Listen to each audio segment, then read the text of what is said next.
हाँ गुरु जी। तो ये जो संसार है, इसमें से सब जो संसार है ये 3 चीज़ों में बटा है, 3 या 4 धर्म ग्रंथों में के हिसाब से चल रहा है। हिंदू है, मुस्लिम है, क्रिश्चियन है। आत्मज्ञान और सत्य का ज्ञान बहुत ही कम लोगों को इसके बारे में पता है और धीरे धीरे ये हो जाएगा। बट ये होते होते हम ये संसार में रह रहे हैं, ये सोसाइटी में हम रह रहे हैं। तो जैसे अभी धर्मों के बीच में चलते रहता है कि हिंदू धर्म के लोग ये धर्म में ना जाए, मुस्लिम लोग के इधर ना जाए। अभी मुझे ये जब से इस बात का ज्ञान हुआ, सत्य क्या पता चला था जब से, तो तभी से मैंने देवी देवता और धर्म ये सब छोड़ दिया था। तो मेरे घर में जो ऐसा वातावरण था पहले जो था, मैं रामश्री संप्रदाय में था, तो मैं सुबह शाम आरती करना, ध्यान करना, सुबह उठ के 3:30 बजे ध्यान करना और संतों से मिलना, सत्संग करना, ये सब सारी चीज़ें होती थी। तो एक संस्कार होते थे, तो बच्चों में भी वो संस्कार आते हैं और उसी तरह से फिर बच्चे भी उसी इसमें लग जाते हैं। तो आत्मज्ञानी जो होते हैं उनके बच्चों ने उनको कैसे संस्कार दें, हम कैसे दें? क्योंकि उनको तो अभी देखिए, अब यहाँ पे वो आए हैं तो मस्त खेल कूद रहे, चल रहे, वो अपने धुन में व्यस्त है, उनको इसके बारे में कुछ मालूम नहीं। बट अगर हम दूसरों धर्मों का देखें तो बचपन से ही उनको ये बोला जाता है कि आप नमाज करो, आप पूजा करो, आप घंटी बजाओ, आप सुबह शाम में आरती करो। तो मेरी पत्नी का कहना है कि हम हमारे बच्चों को आत्मज्ञान के बारे में कैसे प्रवृत्त करें या उनमें कैसे संस्कार डालें, ये मेरा प्रश्न। बैठ जाइए। सुबह मैं जो शेयर कर रहा था कि उच्च आचरण को धारण करना है, लेकिन वो उच्च आचरण आए कैसे व्यवहार में, प्रैक्टिकल में?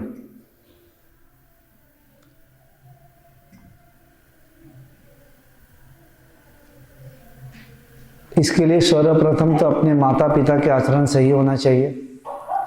माता पिता जो करेंगे वही देखेंगे।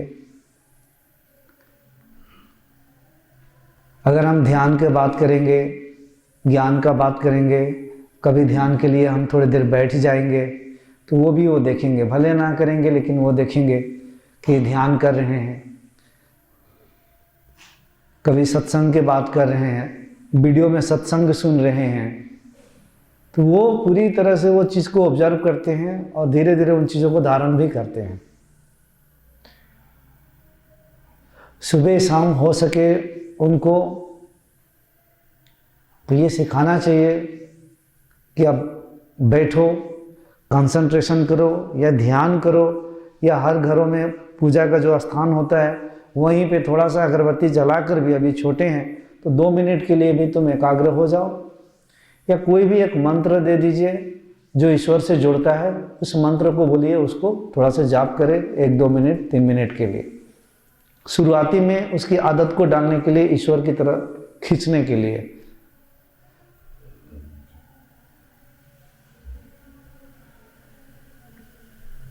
क्योंकि संस्कार जो है ये वातावरण से आता है, माहौल से आता है।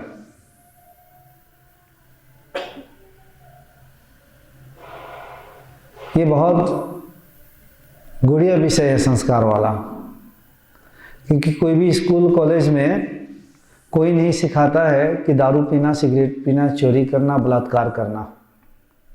फिर भी उसी स्कूल कॉलेज यूनिवर्सिटी से लोग पढ़ के आते हैं, डिग्री लेते हैं और समाज में उस प्रकार की घटनाएं करते हैं। दारू पीते हैं, सिगरेट पीते हैं, छेड़ते हैं, रेप केसेस होती है, चोरी करते हैं, करप्शन होता है। आप मुझे बताइए कौन सी किताब में करप्शन की बात लिखी जाती है? फिर भी ऑफिसर लोग करते हैं। ये सब संस्कार कहाँ से आ गई?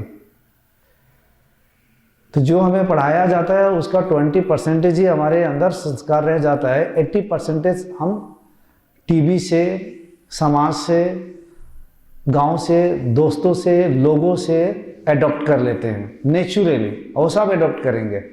80% फिल्मों से। तो हम जितना भी संस्कार दे, लेकिन हम जिस माहौल में, जिस समाज में हैं, ये बात ध्यान में रखना है। ये बच्चे तो वहाँ से एडॉप्ट करेंगे ही करेंगे, इसके लिए भी फोरश्योर हो जाना है।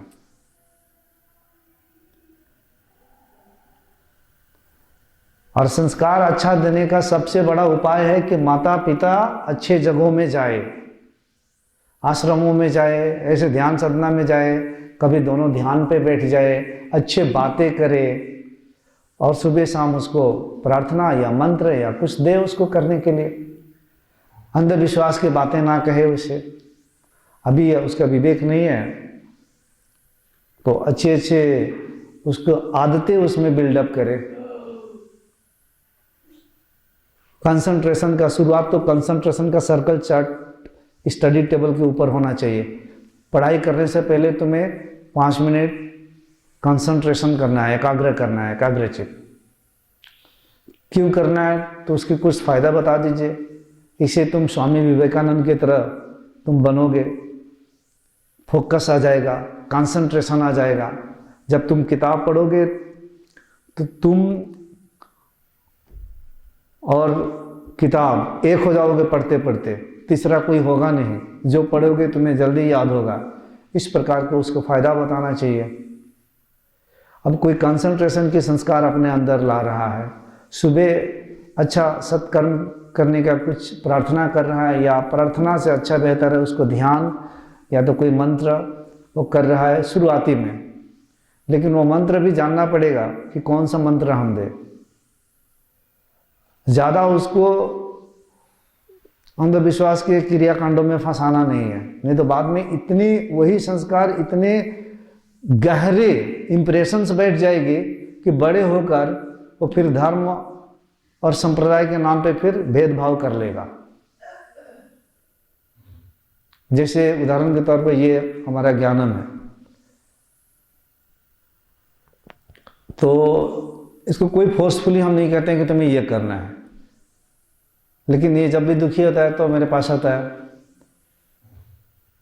बोलता है कि मुझे संसार में नहीं रहना है, दुख है, ये है, वो है।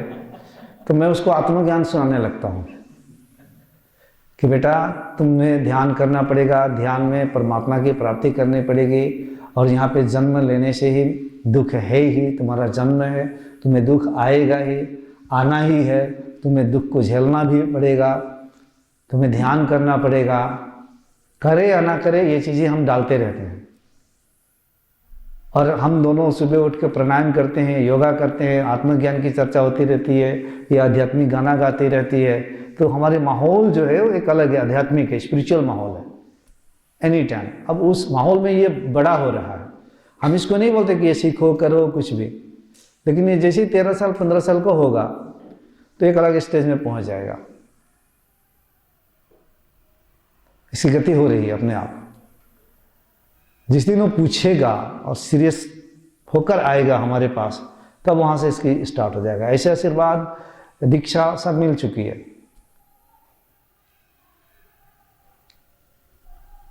तो संस्कार में उसको योगा डालिए, प्राणायाम डालिए, थोड़ा ध्यान डालिए, अच्छे खाने की हैबिट डालिए, अच्छे आश्रमों में सत जगह में सतगुरु के पास जाकर बैठने के लिए ऐसे माहौल में लेके जाइए, कंसंट्रेशन करवाइए, स्टडी से संबंधित उसको बच्चे को बताइए। मैं तो ध्यान करवाता हूँ, मुझे स्टूडेंट्स जब दिखते हैं तो उनके लिए एक ध्यान का सेशन भी आरंभ किया हूँ, जो क्लास 4, 5, 6, 7, 8, 9, 10 के हैं। एक ही बार करवाया, उसके बाद समय मिला नहीं, फिर से मैं शुरू करूँगा। उनके लिए एक अलग प्रकार का ध्यान शुरू कर रहा हूँ, उनके लिए आत्मबोध के लिए नहीं, एक अलग ही प्रकृति की ऊर्जाओं के लिए। उसे संस्कार एक अलग डेवलप होगा। तो और संस्कार डेवलप करना है, जैसे ये ज्ञानम कहीं जाता है, कहानी मुझे बताता है, बहुत सारे मंदिरों में जहाँ जहाँ जाएंगे आप वहीं पे देखेंगे बहुत सारे देवता मंदिर ये, तो उसको मैं सब कहता हूँ कि ऐसा सच में हुआ नहीं है, ये सब एनर्जी है, संस्कार डालता हूँ, सच मत मान लेना ऐसा। अब आप लोग हो कि आप बोलोगे कर प्रणाम किसको? गणेश भगवान को। मैं बोलता हूँ गणेश भगवान ये नहीं है, हमारे घर के पास ही मूर्ति है, गणेश भगवान ऐसा कभी हुआ नहीं है। उसको बोलता हूँ हमारे ब्रह्मांड के इंटेलिजेंस के वो प्रतीक है, प्रतीकात्मक है वो। प्रतीकात्मक ही है, कोई गणेश भगवान नहीं है, ऐसा कोई हुआ नहीं है। कोई हनुमान के बारे में बोलेगा तो बेटा जैसे कार्टून है ना, कार्टून में जैसे स्पाइडरमैन हो, सुपरमैन हो, जैसे उड़ते हैं ये लोग, इसी तरह से वो कार्टून टाइप का वो हनुमान है। ऐसा कोई हनुमान ऐसा हुआ नहीं कि ऐसे उड़ेगा। ये तो इनसाइंटिफिक बात है, कोई आदमी और हनुमान कैसे उड़ेंगे? आदमी कैसे उड़ेगा आप बताइए मुझे? ये तो प्रकृति विरुद्ध बातें हो रही है, कैसे हनुमान उड़ेंगे ऐसे? बात कुछ और है, असली बात छिप गई है।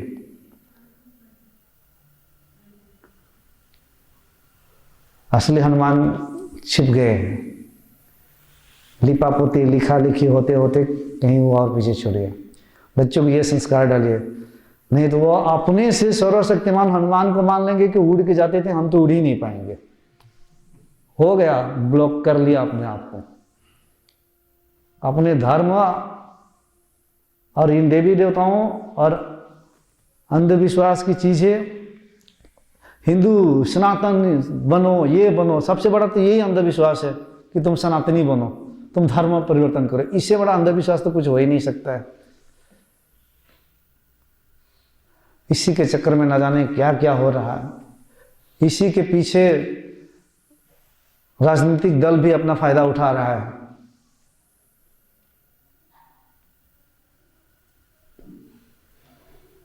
बच्चों को स्कूल भेजना है, बच्चों को वर्तमान की जो शिक्षा, जो विज्ञान है, उसको बोलना है पढ़ो, किसी भी बात को मानो मत, खुद जानो, पढ़ो। खुद उसके तहकीकात करो, उस कारण तक जाओ, ऐसा उसके दिमाग में डालना है बातें।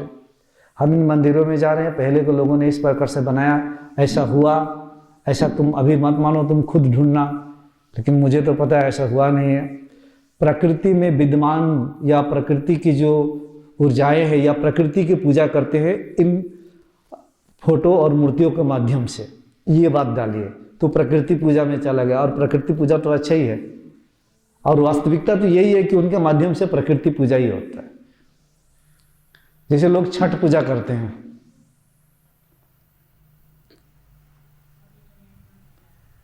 तो छठ पूजा कितने लोगों से जाकर पूछेंगे क्यों करते हैं, तो कितने लोग तो पता ही नहीं है क्यों करते हैं। क्योंकि पूर्वजों ने किया तो हम भी कर रहे हैं।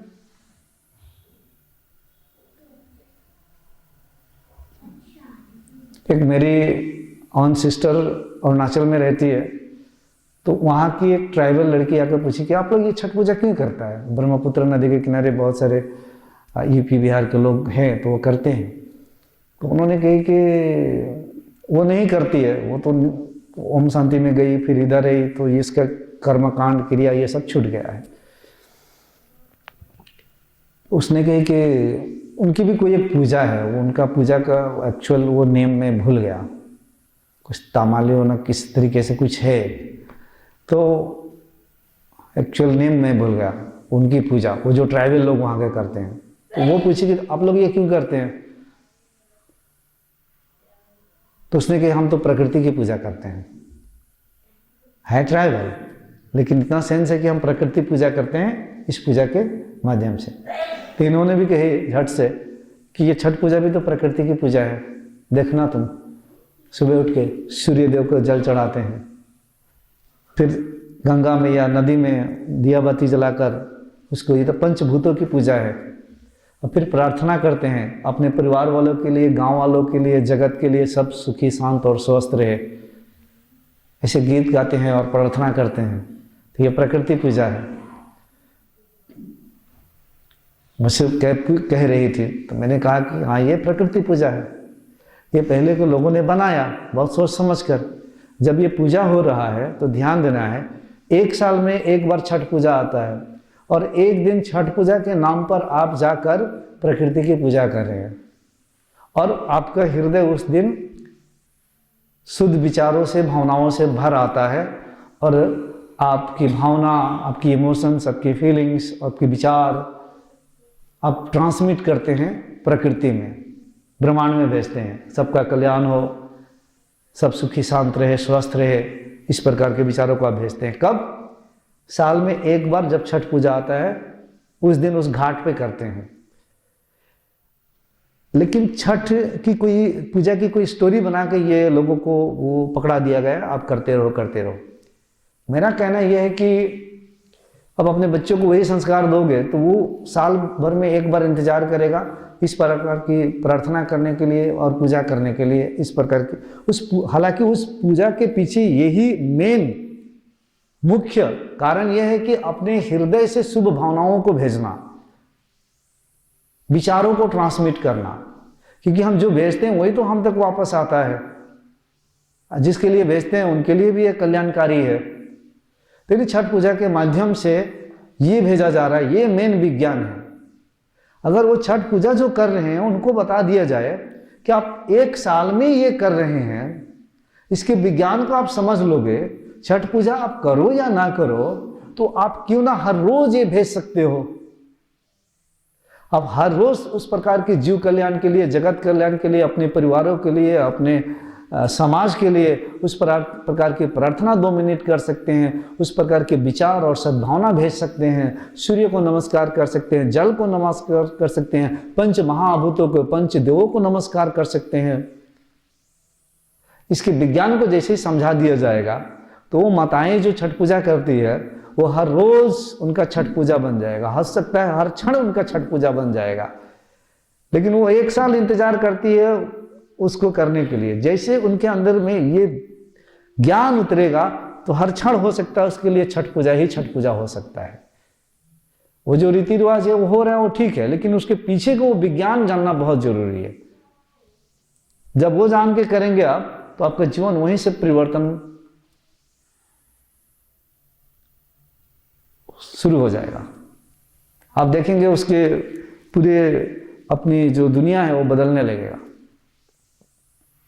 जितने लोग यहाँ, जितने लोगों को दुख मिलता है वो दुख खुद निर्मित किया है आप लोगों ने, सीधी सीधी निर्मित किया है।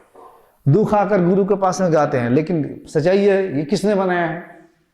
जैसा करोगे वैसे ही तो मिलेगा ना। अब क्या गा रहे हो यहाँ पे आके? आपने ही निर्मित किया है, आप तक वो पहुंच रहा है। ये आज नहीं सदियों से जितने फिलोसोफर्स हुए, आत्मज्ञानी हुए, थिंकर्स हुए, बड़े बड़े वैज्ञानिक हुए, सब एक ही बात कहा है, तुम जो भेजते हो वही तुम तक आता है।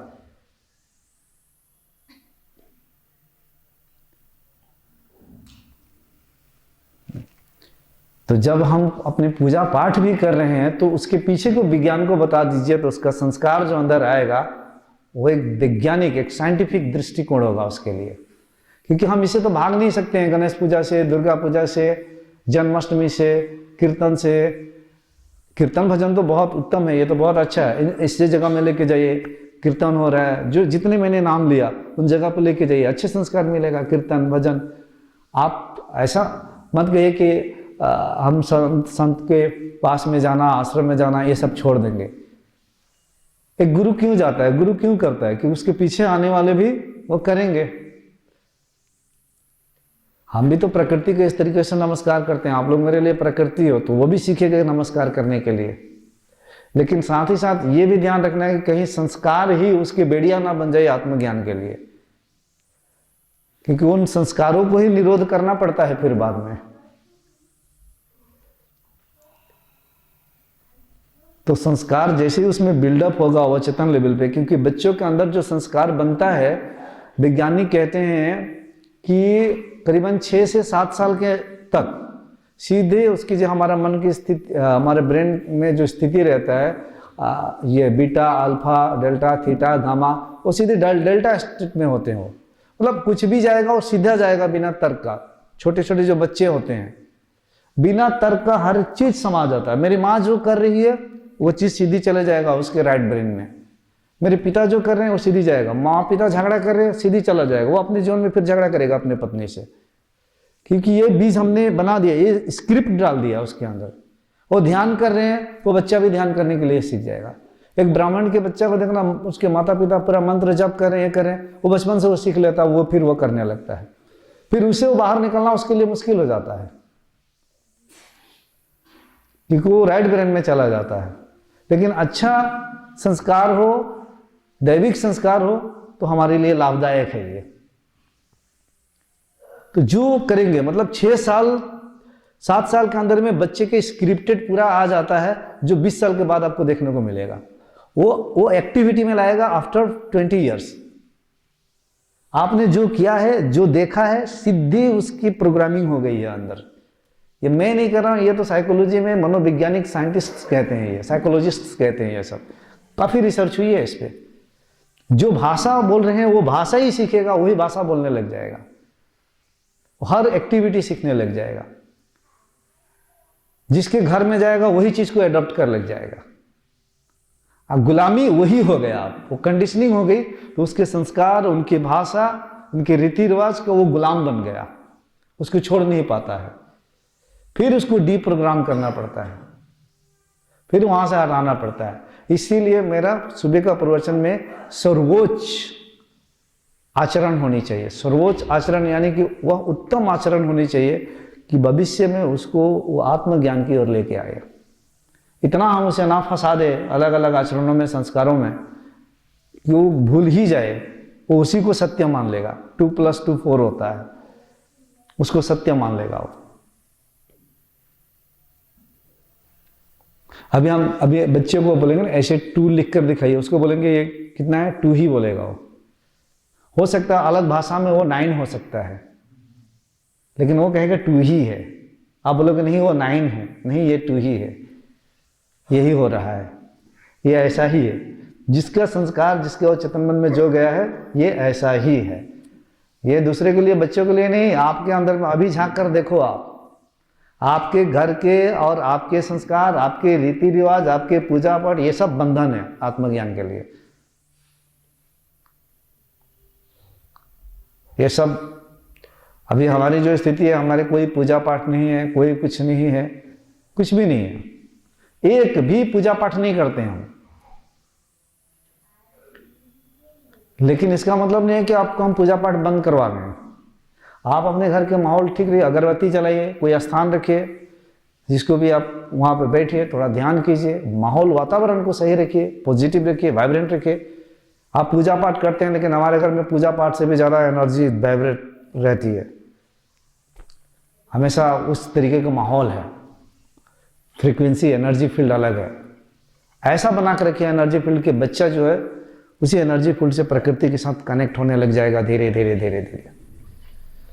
या आपके प्रयास होगा उच्च आचरण देने के लिए, लेकिन वो बाहर से एडप्ट तो करेगा ही करेगा, चाहे जितना भी दीजिए। क्योंकि स्कूल में जाएगा, कॉलेज में जाएगा, बाहर कहीं पढ़ने जाएगा, दोस्तों से मिलेगा, और दोस्त आएंगे, वहाँ बैठेगा, एनर्जी एक्सचेंज होगी, वहाँ से सीख लेगा, उसकी ज़िंदगी फिर अपना शुरुआत होगी। हम कुछ नहीं कर सकते हैं, बस हम जितना कर सकते हैं उतना ही कर सकते हैं।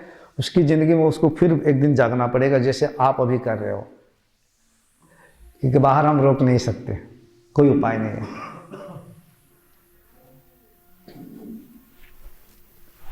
तो इतना भी आध्यात्मिक नहीं बनाना है कि पढ़ाई लिखाई छोड़कर सिर्फ इसी में इतना भी डूब जाए। पहले भाषा सीखने के लिए कहना है, लर्न द लैंग्वेज। उसके बाद जो भी स्कूल की शिक्षा है उसमें पूरी उसको इंटेलिजेंट बनना है, इन चीज़ों पे ध्यान रखना है। साथ साथ उसको मेडिटेशन ऐड करना है, साथ साथ ब्रह्मांडीय आत्मा ज्ञान के बारे में कभी कहानियों के माध्यम से बताना है, बातें करना है। माँ बाप को समय स्पेंड करना पड़ेगा, माँ बाप को झूमना पड़ेगा, नाचना पड़ेगा, खुद ध्यान करना पड़ेगा, योगा करना पड़ेगा। आपका बच्चा धीरे धीरे सीख जाएगा, देखते देखते बड़ा हो जाएगा, उसकी आदत बन जाएगी, और ये दैविक संपदाएं आ जाएगी और उसको आत्मज्ञान में सहायता करेगी। आप पहले घर से स्टार्ट कीजिए। और ये भी देखना, कुछ लोग घर से स्टार्ट नहीं करते हैं, वो लेके जाते हैं दूसरे साधु संत के पास, फिर लेके जाएंगे आश्रमों में, फिर कोई मंदिरों में लेके जाते हैं बच्चों के लिए। घर पे नहीं करेंगे, तो घर पे जब वो माहौल नहीं बनाएंगे तो बच्चा भी अंदर से सीख ही लेता है कि अगर इतना अच्छा ही होता तो मेरे माँ बाप भी तो करते ही है। और एक बच्चे के लिए उसके माँ बाप सबसे बड़ा हीरो होते हैं। तो फर्स्ट माता पिता को खान प्यान रहन सहन एकदम बढ़िया सब कुछ ठीक करना पड़ेगा, तब बच्चे सीखेंगे। वही वो शुरुआती में ही करना पड़ता है, मतलब 6 साल जब तक बच्चा की उम्र है तभी करना पड़ता है, बाद में तो बहुत लॉजिक लगाने लगते हैं धीरे धीरे धीरे धीरे। 6-7 साल में इसको कर देना। वही एक्टिविटी आपको 15 से 20 साल के बाद देखने को मिलेगा। कुछ एडॉप्ट भी करेंगे, लेकिन मेन जो बेसिक्स, जो फाउंडेशंस, फंडामेंटल जो फाउंडेशंस है वो बन जाएगा उसके। परिवेश अगर हम देना चाहते हैं तो ये ध्यान रखना, जिनके छोटे छोटे बच्चे हैं पहले माँ बाप सुधर जाए, हर रोज उनको दिखाए, 5 मिनट 10 मिनट ही सही। तो मूल बात ये ध्यान रखना है। पहला फर्स्ट तो उसको एकदम कंसंट्रेशन का वो लगाए, स्वामी विवेकानंद का फोटो लगाए, बड़े बड़े आदर्शों का फोटो लगाए जो कि इंटेलिजेंट रहे, वैज्ञानिकों का फोटो लगाए, गुरुओं को फोटो लगाए उसके स्टडी रूम में, ताकि वाइब्रेशंस अलग रहे। उसको बोलना है तुम्हें ऐसा ध्यान करना है, माइंड को फोकस करना है। तुम्हारा माइंड जो इधर उधर जाता है उसको बेनिफिट्स लगाना है, कुछ बेनिफिट्स लिख के चिपका भी देना है, बाद में वो करने लग जाएगा। ऐसे बहुत गहरी मेरी ऑब्जर्वेशन है इस पे, इतनी गहरी ऑब्जर्वेशन है मन पे कि मैं जितना भी बोलो बहुत कम होगा, ये 5 दिन निकल जाएगा। इसीलिए ऊपर ऊपर ही बोलता हूँ। जब ऐसा समय आएगा, महीना दिन तक, 15 दिन 10 दिन तक बैठ के, मतलब घंटों 2 घंटा तक छूट मिल जाए बोलने के लिए, कोई समय की पाबंदी ना हो, तब भीतर प्रवेश किया जा सकता है, एकदम मन के तल, गहरे तल पे।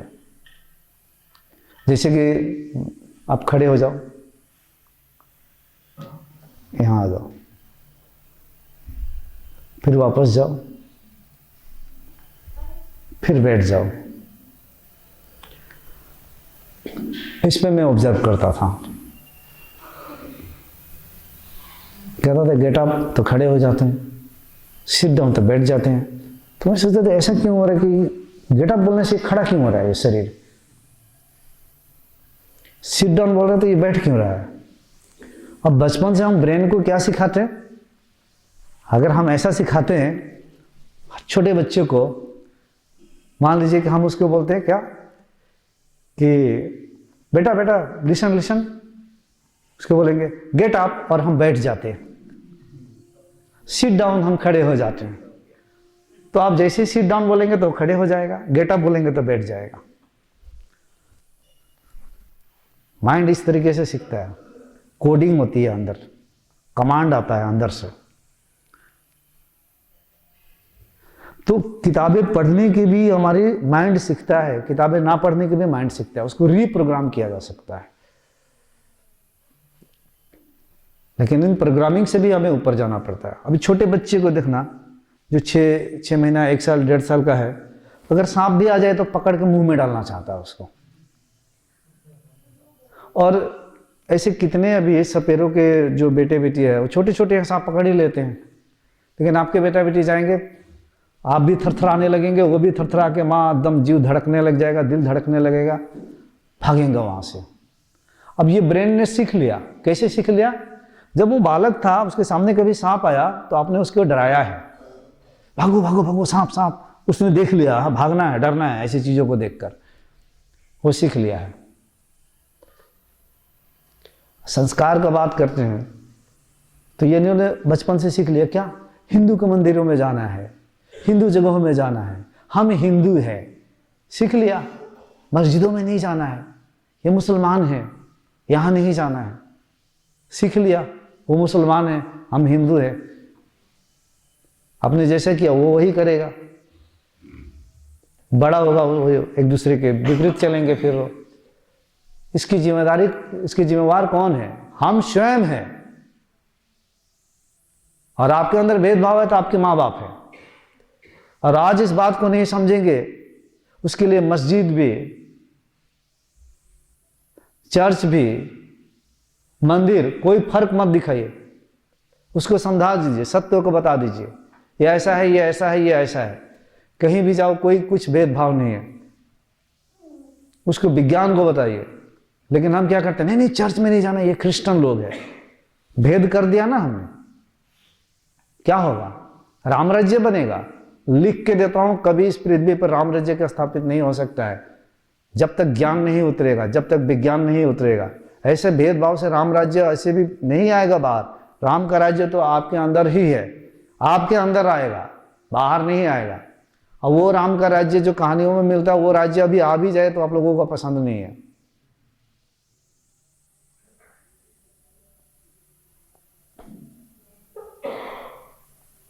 प्रैक्टिकली स्पीकिंग, हमारे अंदर राम का राज्य हमारे अंदर है। जब ये रामायण की कहानी नहीं थी उसके पहले से राम राम जपा जा रहा था। क्यों? क्योंकि जब ये शून्य अवस्था में जो ब्रह्म जो है, ब्रह्म से जब वाइब्रेशन स्टार्ट होता है सृष्टि बनने के लिए, पहला दूसरा वाइब्रेशन के जो लेवल होता है, तो कम से कम तीसरा लेवल से एक आवाज़ वहाँ से पकड़ा। कुछ महात्माओं ने, ध्यानियों ने, ऐसी एक वाइब्रेशन है। स्टेप 1 2 3 7th लेवल तक थोड़ा तेज होता है। जैसे 7वां लेवल के बाद वो प्रकृति के निर्माण होता है। प्रकृति यानी कि विकारों के साथ, विकारवान के साथ, प्रकृति विकारवान है, विकारों से ही बनी हुई है। सत्य रजस तमस जैसे ही बोलते हैं तो उसमें विकार है। उस ब्रह्म का उसके साथ जब मिलन, कनेक्शन, संपर्क होकर जब सृष्टि बनने की ओर आती है तो फिर वहां से ऐसा साउंड बनता है। तो जब यही ब्रह्म प्रकृति के कांटेक्ट, जब उसके योग में आया सृष्टि बनाने के लिए, माँ आया, माँ से माया, फिर वहाँ स्टार्ट रा से रा, तो माँ से हम राम तक पहुँच सकते हैं राम का जप करके। इसीलिए देखो, राम राम कहो या मारा मारा कहो, आप पहुँच ही जाओगे वहाँ पर। ये सब वाइब्रेशंस की बात है, सारा ज्ञान वाइब्रेशंस में है। पहले इसे राम राम कहा जाता है। मेरा तो मानना यह है कि एक एक शब्द वाइब्रेशन से आया है, एक एक अक्षर वर्ग वाइब्रेशन से आया है। अ आ ई क ख ग, ये तो वाइब्रेशन से आया है, ध्वनियों से आया है। जो भाषा हम बोलते हैं, जितनी सारी भाषाएं आई है, सब ध्वनियों से आई है। इनके विज्ञान को समझना है, अपने बच्चों को हमें जागना पड़ेगा पहले, तब हम अपने बच्चों को पूरी तरह से उसके अंदर ऐसा संस्कार डाल सकते हैं कि हर चीज के प्रति उसके अंदर सजगता आएगी, उसके विज्ञान को जानना चाहेगा। तब वह किसी भी धर्म और विश्वास और संस्कारों के गुलाम नहीं होगा, वो अपनी आज़ादी होगी। उसके अंदर विवेक जागृत होगा। अब कोई कह देगा कि हवन करो, पूजा पाठ कर दो, ये कर दो, तुम्हारी पितरी की मुक्ति मिल जाएगी, और ले लिया 5 लाख रुपया, 2 लाख रुपया। ऐसे भी हमारे पास साधक भी आए हैं। ऐसे ऐसे गुरु ऐसे ऐसे हवन करवाते हैं, पूजा पाठ करवाते हैं कि पितरी की मुक्ति मिल जाएगी। जीवित रहा तो मिला ही नहीं, पता नहीं क्या क्या कर्म किया, मरने के बाद ये मुक्ति दिलाएंगे। पहले वो मुक्त है या नहीं, वो भी तो पता करनी चाहिए। अभी जीवित रहते हुए मुक्ति, मैं तो इस मरने के बाद क्या, वो नहीं मानता हूं। पहले आप यहां बैठे हो, जीते जी सत्य को जानो। मरने के बाद कौन जानता है क्या होगा, कोई प्रूफ नहीं दे सकते हो। तो जीते जी जानना है, पहली बात है।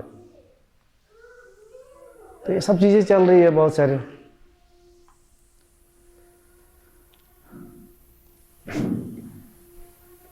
ठीक है, ध्यान देना है। तो बेस्ट बात यही है कि उसको किस इन्वायरमेंट में रखें, किस वातावरण में रखें, किन लोगों के संग में रखें जितना हो सके, और हम क्या कर रहे हैं, हम क्या खा रहे हैं। आप खुद पिज्ज़ा बर्गर खाओगे, ये खाओगे, तो वो खाएंगे। आप नहीं खाओगे, बेटा ये नहीं खाना है, ये ऐसा नहीं है, चिप्स नहीं खाना है, ये नहीं खाना है, ऐसे घर पे बना के खाना है, तो वो भी वो सीखेंगे। आज नहीं तो कल वही काम करेगा। आप अगर मान लो संस्कार की बात कर रहे हो, आपकी ज़िंदगी में कोई समस्याएं, आप टेंशन हो गए हो, उदास बैठे हो, मूड खराब हो गया है, बेटा ने देखा, छोटा बच्ची ने देखी, पापा क्या हुआ, मम्मी बोल रही है अभी टेंशन में है, क्या कुछ घटना घट गई है, अभी उदास है। सीख लिया कि कुछ अगर समस्याएं आए तो हमें टेंशन होना है, समस्याएं हैं तो उदास हो जाना है, समस्याएं और उदास टेंशन होना है, ज़्यादा कुछ डिस्टर्ब करे तो गुस्सा भी होना है, गुस्सा होकर किसी को मारना भी है, गुस्सा भी तो कैसे करना सीख लिया। आप जो जो एक्टिविटी कर रहे होते हैं, आप 4 बजे उठ के ध्यान कर रहे हैं, आज नहीं तो कल हर रोज देख रहा है, धीरे धीरे सीख लेगा।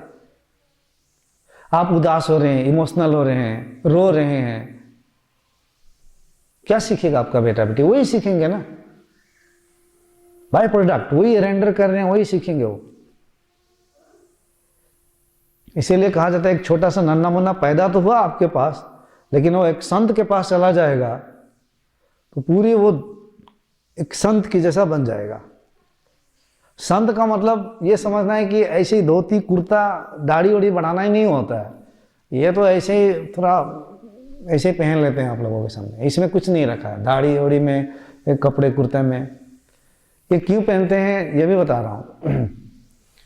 ये पहनने का कारण है कि लोगों के, साधकों के अवचेतन मन में एक गुरुओं के प्रति छवि बनी हुई है।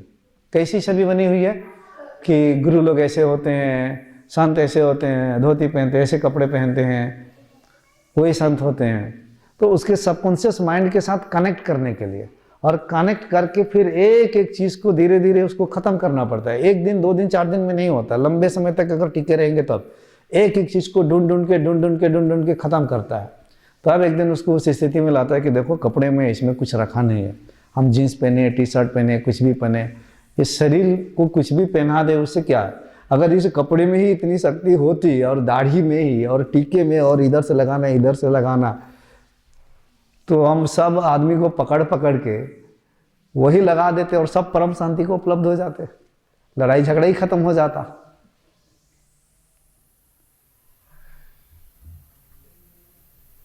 अब यहाँ पे टीका लगाना, इसका कुछ वैज्ञानिक कारण है।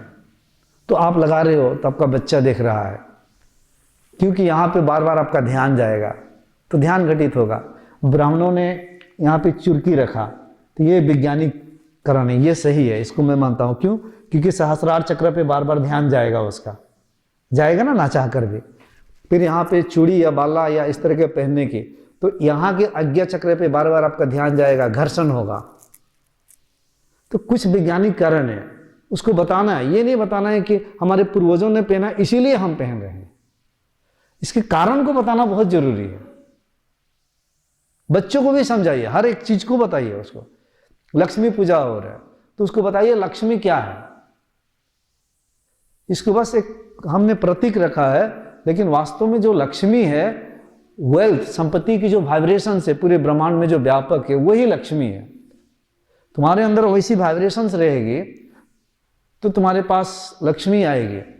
अगर मान लो, उसको उदाहरण भी दीजिए, देखो हमारे गांव में, हमारे समाज में वो अंडर मैट्रिक है, लेकिन उसके अंदर में वेल्थ की वाइब्रेशंस है। तो देखो वो करोड़पति है, 10 करोड़ 100 करोड़ का मालिक है, वो इतना पढ़ा लिखा है फिर भी उसके उतना पैसा नहीं है। तो इसके विज्ञान को समझ जाएगा, अच्छा पढ़ने लिखने से पैसा आता है, ये भी ऐसा नहीं है, ये एक वाइब्रेशंस है।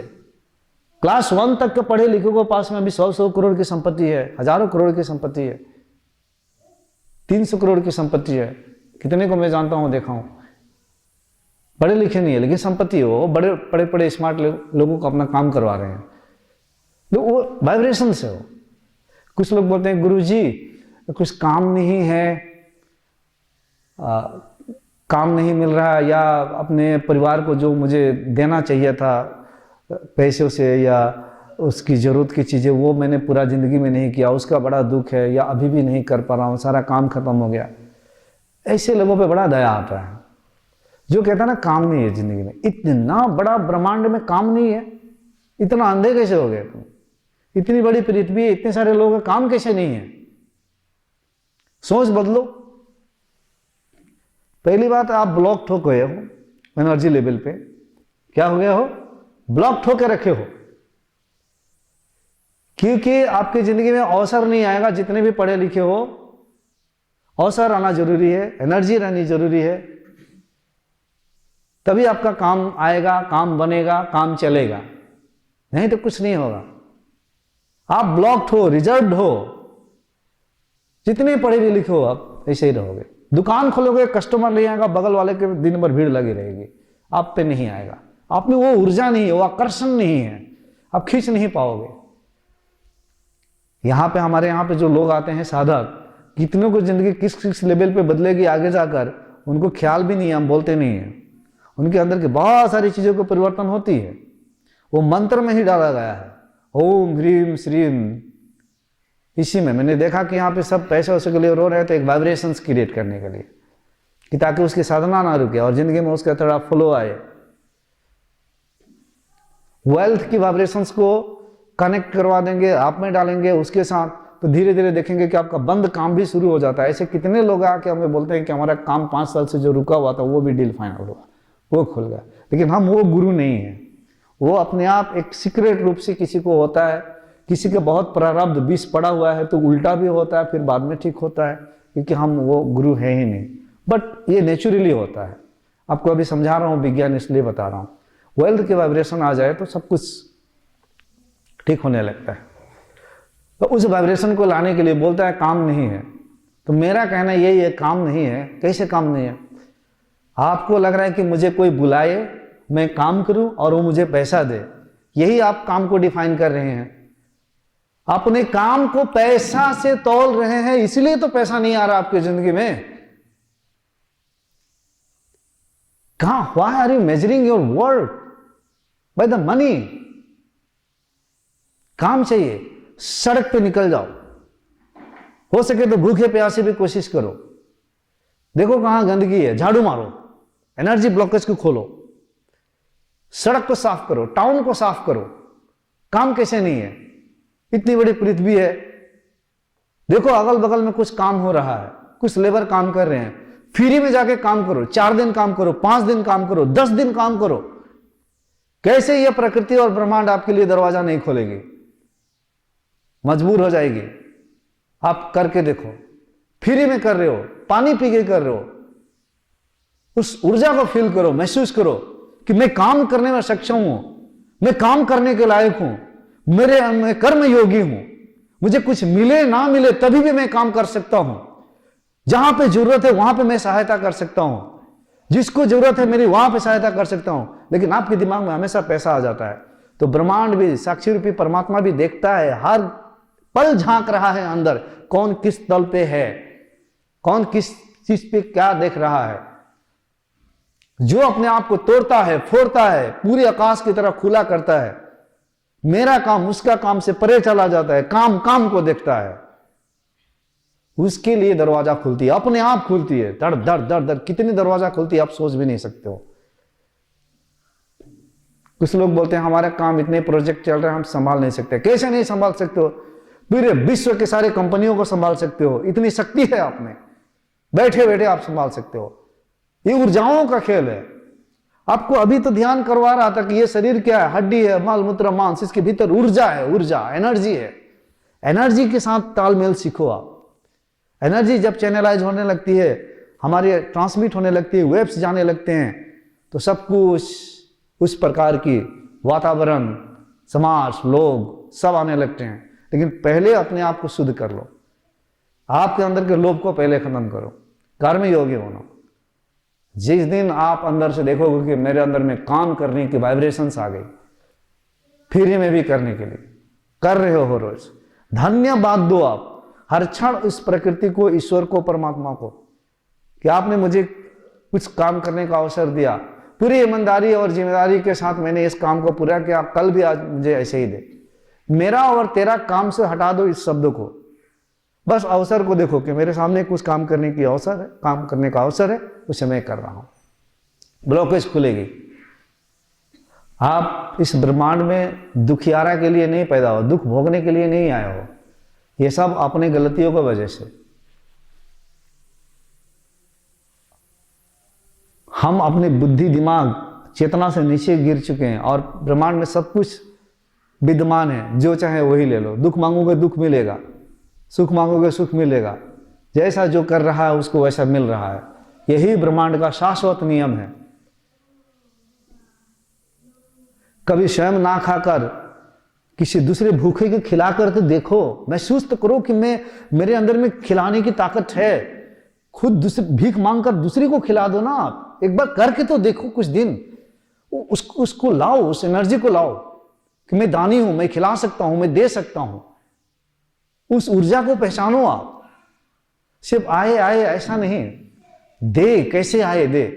जो देता है उसी के इधर से चैनलाइज होता है, जितना देता है उधर से चैनलाइज होता है। देखता है कि इसके द्वारा सत्कर्म होता है तो और चैनलाइज होकर और आएगा। उसको पकड़ो मत, फिर लेट इट गो। किसी भी चीज को पकड़ो मत। जैसे मैं कह रहा था ना, अपरिग्रह, जरूरत से ज्यादा संचय मत करो, लगा दो। आप सोच भी नहीं सकते हो कि ब्रह्मांड पीछे से और किस प्रकार से बहेगा। यह ब्रह्मांड का नियम है।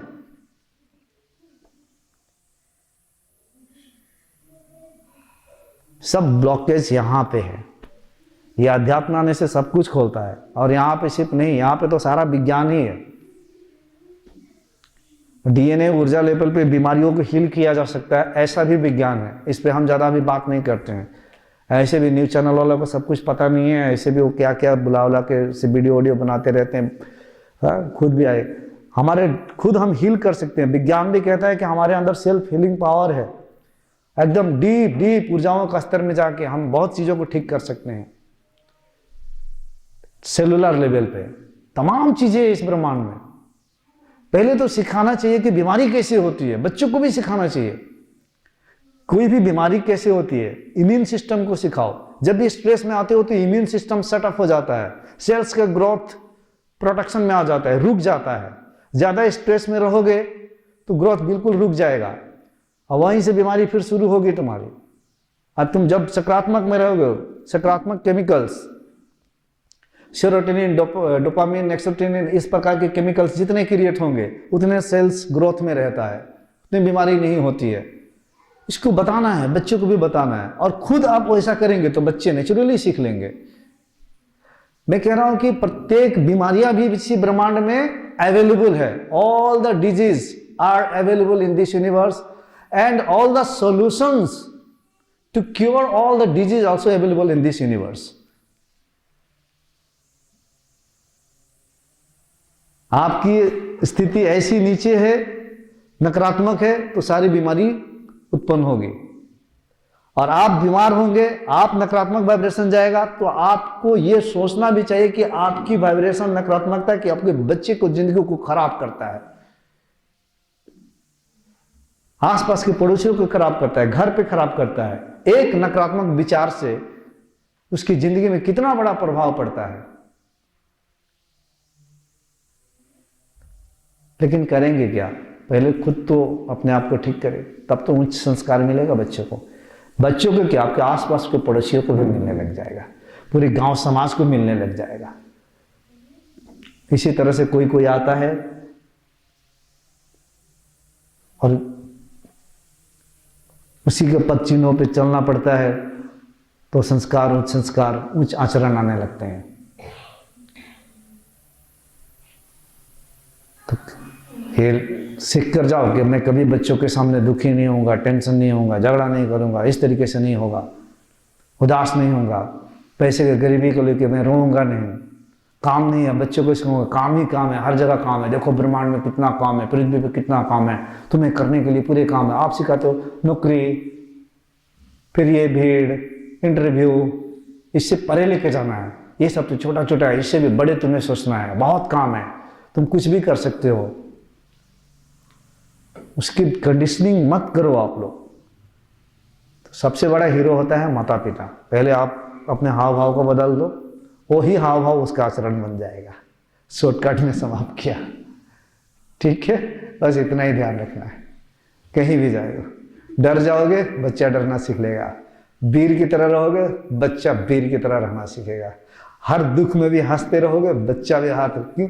मेरे पापा हंसते रहते तो मैं भी हंसते रहूंगा, मेरी माता हंसती रहती तो मैं भी हंसते रहूंगा। मेरे पापा को कोई डांट गाली भी दे देता है फिर भी पापा को कुछ प्रभाव नहीं आता, तो मैं भी वैसे ही बनूंगा। वो सीख लेगा, नेचुरल प्रोडक्ट अपने आप मिल जाएगा उसको। तो खुद झांक के देखना हम किस स्थिति में चले जाते हैं। अब हम तो कुछ बना नहीं उस प्रकार का, आज सोचते हैं हमारे बच्चे बने, हमारे बच्चे ऐसे ना करें, हमारे बच्चे इमोशनल ना हो, हमारे बच्चे गुस्सा ना करें। नहीं करता है हम जैसा चाहते हैं वैसा, दूसरे से तुलना करके तो मारपीट स्टार्ट करते हैं, धुलाई देना स्टार्ट करते हैं, पिटने लगते हैं, ऐसा करो वैसा करो, पढ़ नहीं रहे हो। अरे संस्कार होता, कंसंट्रेशन पावर होता तो आपको बोलने की जरूरत ही नहीं होता, वो बढ़कर अपने आप करने लग जाता वो। घर पे आप खुद मोबाइल देखोगे, उसको बोलोगे पढ़ो, तो क्या पढ़ेगा वो? उसको तो मोबाइल के तरंग रेडिएशन से वो मिल रहा है, तो वही करेगा वो। आप भी किताब लेकर पढ़ रहे हो, मोबाइल गायब कर दो, वो भी धीरे से वही पढ़ने के लिए वाइब्रेशंस को मिलेगा। माहौल हमें बनाना पड़ेगा उस प्रकार का। हम वीडियो देख रहे हैं, फिल्म देख रहे हैं, भूत के फिल्म देख रहे हैं, ये देख रहे हैं, वो देख रहे हैं, वो भी देखेगा, वो भी डरेगा, वही करेगा आगे जाकर।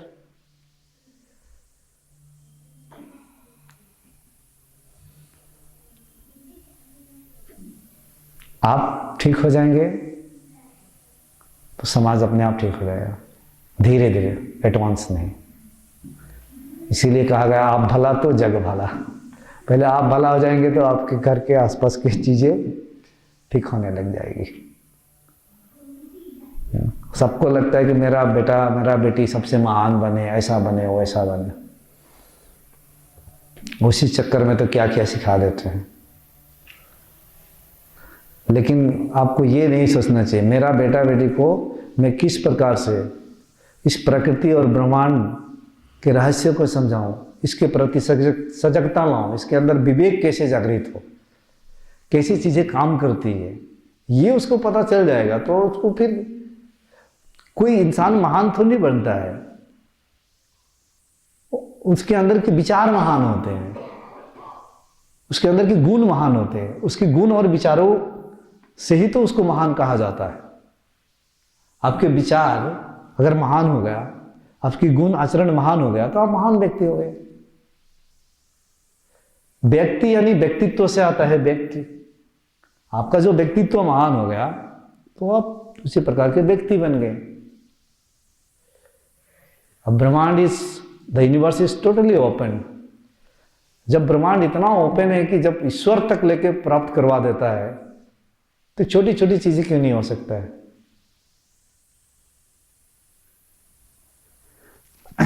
ठीक है।